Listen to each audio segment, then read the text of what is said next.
nyaritakeun babaturan urang mimitina dina Facebookan kenalan jeung hiji awewe rupana geulis pisan nyambung ka BBM janjian di pahlawan ngobrol ngalor ngidul badan teuing wadul tapi katingalina masih ganu betul nongkrong di Merdeka meuli tau gejrot abi hoyong di foto neng kala nyorongot mimiti panggi geus lelengdehan akan jadi tepung rasaan entau oleh segala ditawaran bari mayan nama sorangan itu aya randa da meuni geulis kacida hade rupa hade basa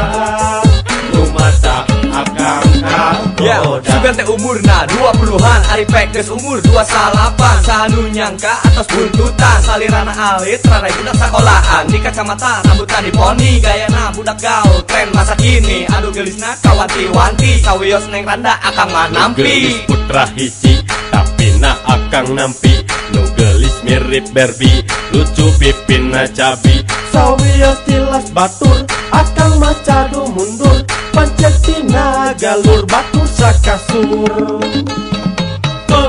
itu aya randa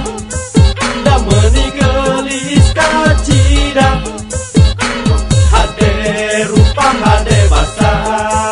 rumata akang kagoda Tuluy manehna ngajak ka imahna hate bagja kacida bungahna sumanget di dada moal aya dek pojok yang seeneng nu dipika cinta pas nepi imah kaget kacida aya budak leutik ngagarwan emak kuring gogodeg barinya padada sugan teh gadis ai pek teh randa putra hiji tapi na akang nampi nu gelis mirip Barbie lucu pipina cabi sawios tilas batur akang macadu mundur pancet tina galur batur sakasur itu aya randa da meuni geulis kacida hade